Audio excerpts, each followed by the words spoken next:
అంటే మంచి బట్టలు వేసుకోవడము, బాగా భోజనం చేయడం కాదు.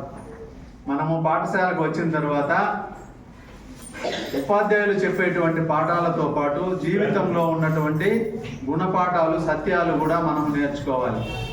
జీవితం అనేది ఎవరి జీవితం వాళ్ళ దారి వంటిది. అంటే వాళ్ళు వెళ్ళే దారిలో ముళ్ళున్నాయా, పూలున్నాయా అనే విషయం వాళ్ళ ప్రవర్తన మీద ఆధారపడి ఉంటుంది.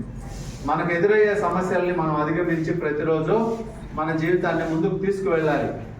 అది బాగుండడం అంటే. బాగుండడం అంటే నలుగురితో కూడా కలిసి ఉండడం. మనము ఒక్కడే జీవించలేం కదా. మనిషి సంఘజీవి. Man is a social animal అంటారు. అంటే ఈ మనిషి మరొక 10 మందితో కలిసి జీవిస్తేనే ఆ జీవితాన్ని ఆస్వాదించడం అవుతుంది. మరి ఆ విధంగా ఆస్వాదించాలంటే మనకేమి ఉండాలి? ఆరోగ్యం ఉండాలి. ప్రపంచ ఆరోగ్య పరిరక్షణ దినం ఈరోజు. ప్రపంచ ఆరోగ్య పరిరక్షణ దినం అంటే మనం ఏదైనా సాధించాలనుకుంటే ముందుగా బాగా చదవాలంటే కూడా మనకు ఆరోగ్యం ఉండాలి. ఆరోగ్యవంతులు మాత్రమే ఈ దేశాన్ని మరింత ముందుకు తీసుకువెళ్ళగలరు, బాగా కష్టపడగలరు, దానికి ఆదాయము వచ్చే విధంగా కృషి చేయగలరు. అనారోగ్యవంతుడు ఎప్పుడు కూడా, ఇప్పుడు పిల్లలుగా ఉన్న మీరు బాగా పరిగెత్తారా? వృద్ధాప్యంలో ముసలి వాళ్ళు బాగా పరిగెత్తారా? ముసలి వాళ్ళు బాగా పరిగెత్తారా? మీరు బాగా పరిగెత్తారా? ఎందుకు? మీరు ఆరోగ్యంగా ఉన్నారు. అదే వృద్ధుడు అనారోగ్యంతో ఉంటాడు. ఇప్పుడు అర్థమైందా? పిల్లలు కూడా కానీ ఆరోగ్యంగా ఉండాలి అంటే మంచి ఆహారపు అలవాట్లు ఉండాలి.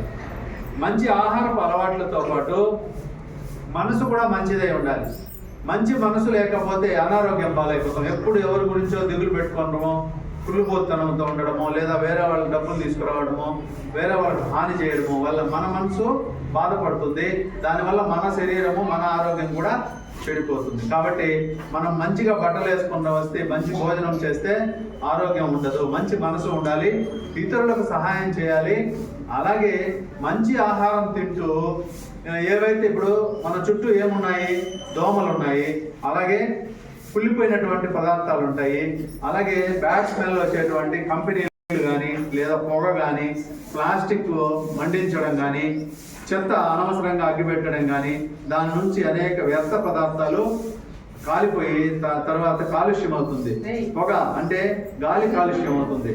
మనం ఎక్కడ పడితే అక్కడ జంతువుల యొక్క అంటే వేస్ట్ మెటీరియల్ కానీ, గలేబరాలు కానీ ఎక్కడ పడితే అక్కడ వదిలితే వర్షం పడినప్పుడు అదంతా కొట్టుకొని పోయి చెరువులకు, బావులకు పోతే ఆ నీళ్లు మనం తాగితే మనకు అనారోగ్యం అవుతుంది. కాబట్టి ప్రతి చిన్న విషయాన్ని కూడా సూక్ష్మంగా పరిశీలించి, తినే ఆహారము వేడిగా ఉండాలి, అది చాలా నీట్గా ఉండాలి, ఫ్రెష్గా ఉండాలి.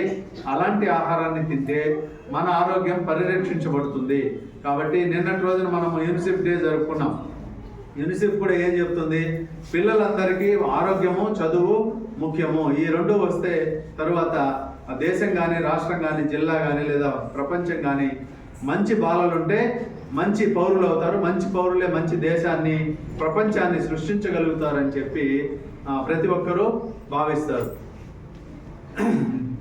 బాలలేరనేటి బంగారు కొండలు, బాలలేరనేటి బంగారు కొండలు, రేపటి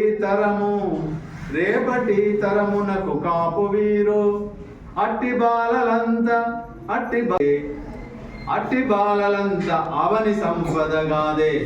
అవని అంటే ప్రపంచం. ఈ ప్రపంచం మొత్తం కూడా బాలలైనటువంటి మీ మీద ఆధారపడి ఉంది అని భావం.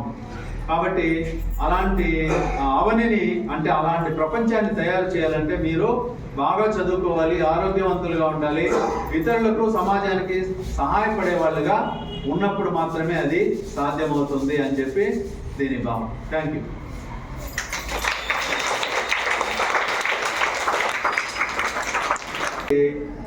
అట్టి బాలలంతా అవని సంపదగాదే.